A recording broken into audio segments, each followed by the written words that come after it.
ओम नमः शिवाय ओम नमः शिवाय ओम नमः शिवाय ओम नमः शिवाय ओम नमो भगवते वासुदेवाय ओम देवकी सुत गोविंद वासुदेव जगतपति देहि तनिम कृष्ण त्वाम अहम शरणं गतः। श्री रामचंद्राभ्याम नमः। श्रीमद् वाल्मीकि रामायण प्रथम खंड बालकांड सप्तम सर्गः राजमंत्रियों के गुण और नीति का वर्णन। ओम नमः शिवाय ओम नमः शिवाय ओम नमः शिवाय ओम नमो भगवते वासुदेवाय ओम देवकी सुत गोविंद वासुदेव जगतपति देहि तनिम कृष्ण त्वाम अहम शरणं गतः। तस्यामात्या गुणैरासन्निक्ष्वाकुः सुमहात्मनः मंत्रज्ञाश्चेङ्गिताज्ञाश्च नित्यं प्रियहिते रताः। अष्टो बभूरवीरस्य तस्यामात्या यशस्विनः अशुचयस्यानुरक्ताश्च राजकृत्येषु नित्यशः। धृष्टिर्जयन्तो विजयः सुराष्ट्रो राष्ट्रवर्धन अकोपो धर्मपालस्य सुमन्त्रश्चाष्टमूर्धवितो। ओम नमः शिवाय ओम नमः शिवाय। ऋत्विजो द्वावभिमतो तस्यास्ताम्रसीतोत्तमोः ऋत्विजो द्वावभिमतो तस्यास्ताम्रसी सत्तमोः। वसिष्ठो वामदेवश्च मन्त्रिणश्च तथा परे सुयज्ञोऽप्यथ जावाली काश्यपोऽप्यथ गौतमा मार्कण्डेयस्तु दीर्घायुस्तस्य कात्यायनो द्विजः। एते ब्रह्मर्षिभिर्नित्यामित्वज्जत्यस्य पौर्वकाः अविद्या विनीता ह्रीमन्ता कुशला नियतेन्द्रियाः। श्रीमन्तश्च महात्मानः शास्त्रज्ञा दृढविक्रमाः कीर्तिमन्ता प्रणीहिताः यथा वचनकारिणाः। तेजा क्षमा यशा प्राप्ता स्मृत पूर्वाभिभाषिणः क्रोधात् कामार्थ हेतुर्वा नाब्रूयुर् नृतं वचः। ओम नमः शिवाय। तेषां विदितं किंचित् स्वेषु नास्ति परेषु वा क्रियमाणं कृतं वापि चारेणापि चिकीर्षितं। कुशला व्यवहारेषु सौहृदेषु परीक्षिताः प्राप्तकालं यथा दण्डं धारयेयुः सुतेष्वपि। क्रोशसंग्रहणे युक्ता बलस्य च परिग्रहे अहितं चापि पुरुषं न हिंस्युरविदूषकम्। ओम नमः शिवाय। वीराश्च नियतोत्साह राजशास्त्रमनुष्ठिता शुचीनां रक्षितारश्च नित्यं विषयवासिनाम्। ब्रह्मक्षत्रो महिषन्तस्ते क्रोशं समय पूरयन् असुतीक्ष्णदण्डा सम्प्रेक्ष्य पुरुषस्य बलाबलम्। शुचीनामेक बुद्धीनां सर्वेषां साम्प्रजानताम् नासीत् पुरे वा राष्ट्रे वा मृषावादी नरः क्वचित्। क्वाचिन्न अदुष्टस्तत्रासीत् परदारारतिर्नरः क्वाचिन्न दुष्टस्तत्रासीत् परदारारतिर्नरः। प्रशान्तं सर्वमेवासीद् राष्ट्रं पुरवरं च ततो। सुवाससः सुवेशाश्च ते च सर्वे शुचिव्रता हितार्थाश्च नरेन्द्रस्य जाग्रतो नयचक्षुषाः।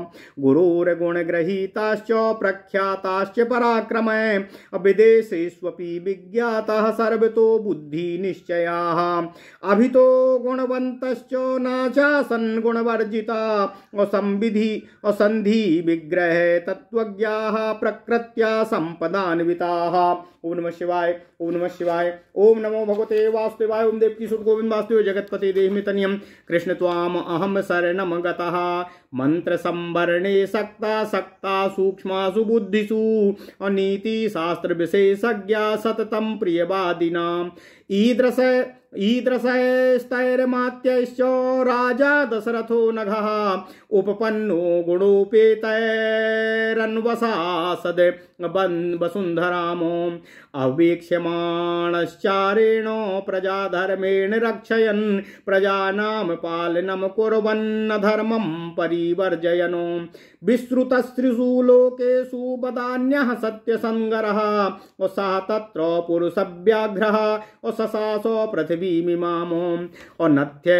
नद्य गच्छाद् विशिष्टं वा तुल्यं वा शत्रुमात्मनः अमित्र वा नन्त सामन्ता प्रतापो हतकण्टकः असहसानो जगद्राजा दिशि देवोपतिर्यथः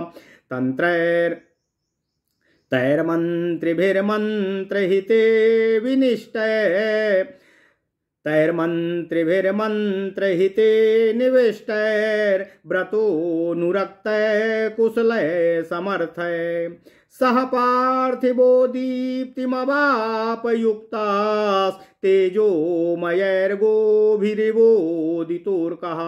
ओम नमः शिवाय, ओम नमः शिवाय। ओम नमो भगवते वासुदेवाय। ओम देवकी सुत गोविंद वासुदेव जगतपते देहि में तनियम कृष्ण त्वाम अहम शरणं गता।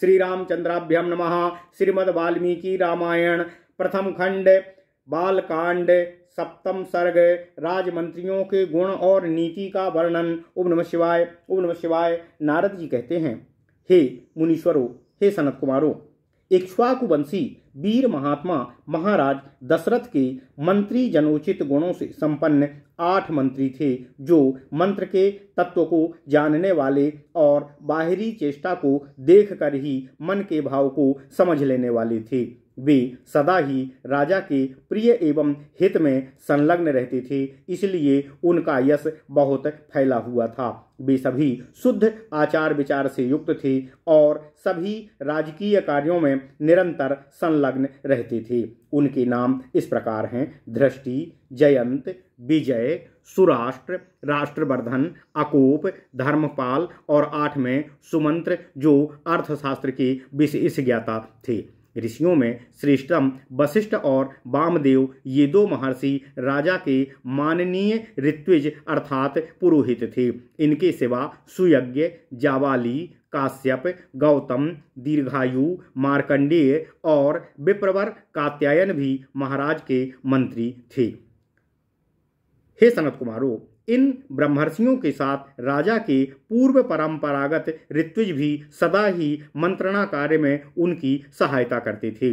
वे सब के सब विद्वान होने के कारण विनयशील, सलज्ज, कार्यकुशल, जितेंद्रिय, श्री संपन्न, महात्मा, शास्त्र विद्या के ज्ञाता, सुदृढ़, पराक्रमी, यशस्वी और समस्त राज्य कार्यों में सावधान, राजा की आज्ञा के अनुसार कार्य करने वाले थे। तेजस्वी, क्षमाशील, कीर्तिमान तथा मुस्कुरा कर बात करने वाले थे। वे सभी काम, क्रोध या स्वार्थ के वशीभूत होकर कभी भी राजा से झूठ नहीं बोलते थे और ना ही कोई चीज राजा से छिपाते थे।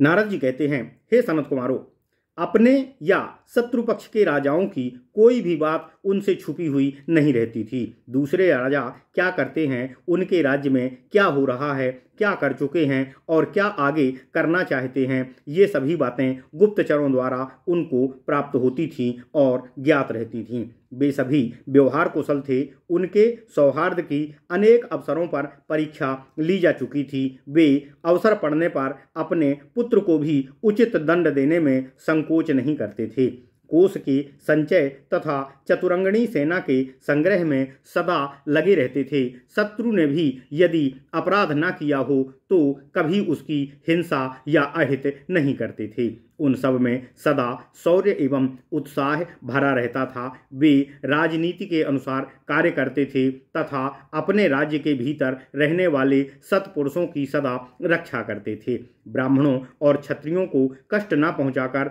न्यायोचित धन से राजा का खजाना संग्रह करते थे। वे अपराधी पुरुष के बलाबल को देखकर उसके प्रति तीक्ष्ण अथवा मृदु दंड का प्रयोग करते थे। उन सब के भाव शुद्ध और विचार एक थे। उनकी जानकारी में अयोध्यापुरी अथवा कोसल राज्य के भीतर कहीं एक भी मनुष्य ऐसा नहीं था जो मिथ्यावादी, दुष्ट और पर स्त्री लंपट हो। संपूर्ण राष्ट्र और संपूर्ण नगर में पूर्ण शांति हमेशा विद्यमान रहती थी।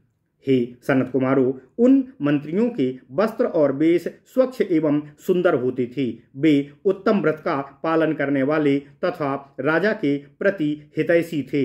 नीति रूपी शास्त्रों से देखते हुए वे सदा सजग रहते थे। हे सनत कुमारों, नारद जी कहते हैं कि राजा दशरथ ने अपने गुणों के कारण सभी मंत्री गुरुतुल्य समादरणीय राजा के अनुग्रह पात्र थे। अपने पराक्रमों के कारण उनकी सर्वत्र ख्याति थी। विदेशों में भी सब लोग उन्हें जानते थे। वे सभी बातों में बुद्धि द्वारा भली भांति विचार करके किसी विषय पर पहुंचते थे तथा किसी निष्कर्ष को निकालते थे। समस्त देशों और समस्त कालों में वे गुणवान ही सिद्ध होते थे, गुणहीन नहीं। संधि और विग्रह के उपयोग और अवसर पर उन्हें अच्छी तरह ज्ञान था। वे स्वभाव से ही संपत्तिशाली अर्थात दैवी संपदा से युक्त थे। हे सनत कुमारों, राजा दशरथ के राजकीय मंत्रणा को गुप्त रखने की पूर्ण शक्ति थी। वे सूक्ष्म विषय का विचार करने में कुशल थे। नीति शास्त्र में उनकी विशेष जानकारी थी तथा वे सदा ही प्रिय करने वाली बात बोलते थे। ऐसे गुणवान मंत्रियों के साथ रहकर निष्पाप राजा दशरथ उस भूमंडल का शासन करते थे। वे गुप्तचरों के द्वारा अपने और शत्रु राज्य के वृत्तांतों पर सदा दृष्टि रखते थे। प्रजा का धर्मपूर्वक पालन करते थे तथा प्रजा पालन करते हुए अधर्म से सदा दूर रहते थे। राजा दशरथ तीनों कालों में प्रसिद्धि थी। वे उदार और सत्य प्रतिज्ञ थे। पुरुष सिंह राजा दशरथ अयोध्या में ही रहकर इस संपूर्ण पृथ्वी का पालन करते थे, शासन करते थे। कभी उन्हें अपने से बड़ा अथवा अपने समान भी कोई शत्रु नहीं मिला। उनके मित्रों की संख्या बहुतायत थी। सभी सामंत उनके चरणों में सदा सम्मान से मस्तक झुकाते थे। उनके प्रताप से राज्यों के सारे कंटक, शत्रु और चोर आदि स्वमेव ही नष्ट हो गए थे। जैसे देवराज इंद्र स्वर्ग में रहकर तीनों लोकों का पालन करते हैं, उसी प्रकार राजा दशरथ अयोध्या में रहकर संपूर्ण जगत का शासन करते थे। उनके मंत्री मंत्रणा को गुप्त रखते तथा राज्य के हित साधन में सदा संलग्न रहते थे। वे राजा के प्रति अनुरक्त, कार्यकुशल और शक्ति संपन्न थे। जैसे सूर्य अपनी तेजोमयी किरणों के साथ उदित होकर संपूर्ण जगत को प्रकाशित होते हैं, उसी प्रकार राजा दशरथ उन तेजस्वी मंत्रियों से घिरे हुए सदा बड़ी सदा शोभावान रहते थे। ओम नमः शिवाय। इत्यर्थे श्रीमद् रामायणे वाल्मीकिये आदि काव्ये बालकांडे सप्तम सर्गा। इस प्रकार श्री वाल्मीकि निर्मित आर्ष रामायण आदि काव्य में बालकांड में 7वां सर्ग पूर्ण हुआ। ओम नमः शिवाय, ओम नमः शिवाय, ओम नमः शिवाय। ओम नमो भगवते वासुदेवाय। ओम देवकी सुत गोविंद वासुदेव जगतपते देहि में तनियम कृष्ण त्वाम अहम शरणम गतः।